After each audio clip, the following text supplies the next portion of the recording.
Hello students and welcome to online tutor. Online tutor में आपका स्वागत है और यदि आप मेरे चैनल पे पहली बार आए हैं तो इसे सब्सक्राइब करना ना भूलें।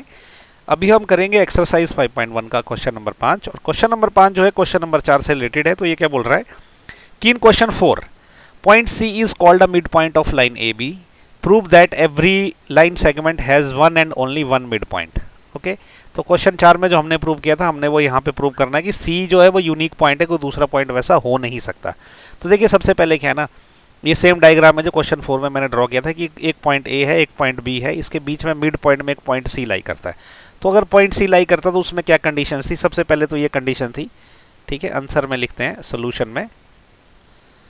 पहली कंडीशन इसमें ये थी कि जो ए सी है ना that is equal to B C. Okay, question 4 में दिया था। इसके अलावा हमने क्या प्रूव किया था? हमने ये भी प्रूव किया था जो ए सी है that is equal to half of A B, ये भी उसमें प्रूव किया था। ओके, इसको मैं जस्ट इक्वेशन 1 मान लेता हूँ, ठीक है। अब क्या करते हैं ना, अब ऐसा मान लेते हैं कि चलो ये तो सी तो था एक पॉइंट, अगर हम ऐसा करते हैं कि कोई एक और पॉइंट डी है तो मैं इसको यहाँ पे या यहाँ पे कहीं भी ले सकता हूँ, मैं यहाँ ले लेता हूँ। एक और पॉइंट है डी, ऐसा मानते हैं कि D is also mid point, तो ऐसा लिख सकते हैं कि let D is also a mid point of A B. अब समझो कि ये डी भी mid point of A B है, तो इसका मतलब क्या हो कि जैसे A C equal to B C है तो वैसे ही A D equal to B D होना चाहिए। तो इसका मतलब क्या हुआ कि जैसे ये A C equal to B C था, ओके, तो वैसे ही A D equal to B D होना चाहिए। तो बीच इंप्लाइज जो ए डी है that should be equal to B D, ये नंबर एक चीज़ होनी चाहिए। और दूसरा क्या होना चाहिए कि हाफ ऑफ ए डी, तो ये ए से लेके डी तक का जो डिस्टेंस है, ऐसा इसको लिख देते हैं। तो ये जो ए डी है ना, ए डी जैसे जो ए सी था ना हाफ ऑफ ए बी, वैसे ये ए डी जो है ये हाफ ऑफ ए बी होना चाहिए। ओके, इसमें कोई डाउट नहीं है। ये इक्वेशन 2 ले लेते हैं, ठीक। अब इक्वेशन 1 और 2 में क्या है ना, इसमें दो चीजें देखो, इन दोनों इक्वेशन के राइट हैंड साइड बराबर है, ठीक है। इसका मतलब क्या हो गया कि जिन इक्वेशन के राइट हैंड साइड बराबर होते हैं ना, हम ऐसा लिख सकते हैं कि फ्रॉम इक्वेशन 1 एंड 2 दोनों के राइट हैंड साइड बराबर है ना, तो इसका मतलब क्या हो गया कि ए सी जो है that should be equal to A D.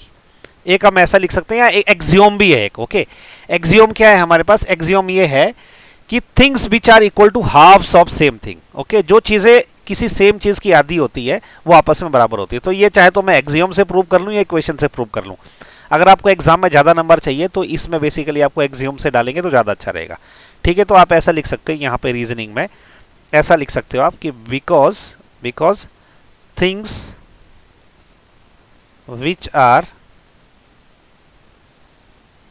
Equal to halves of same thing are equal। Okay, ये एक एक्सियोम है। ओके, आपने ये पढ़ा है, 7 नंबर का एक्सियोम है जो हमने पढ़ा है।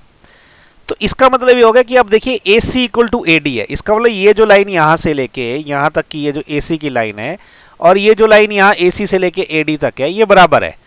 तो ये कब हो सकता है? ये तब हो सकता है जब ये सी और डी ना सेम पॉइंट हो, ठीक है, अदरवाइज ये हो ही नहीं सकता।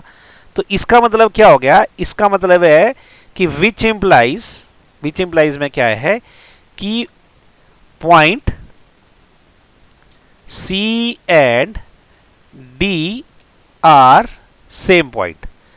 भाई ये तभी हो सकता है जब ये सेम पॉइंट है, मतलब डी भी इसी के ऊपर लाई करता है, ये सेम पॉइंट हो तभी पॉसिबल है, ठीक है।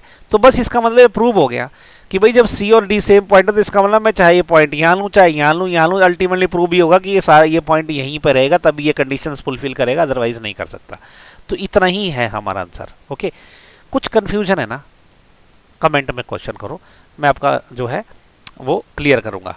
और कन्फ्यूजन नहीं भी है ना यार, तो भी कमेंट करो ताकि मुझे समझ आए कि जो मैं आपके लिए वीडियोज़ बना रहा हूँ यूज़फुल है भी कि नहीं है। Okay, so thank you so much for watching my video. Like share और सब्सक्राइब करना ना भूलें please. Okay, thank you so much.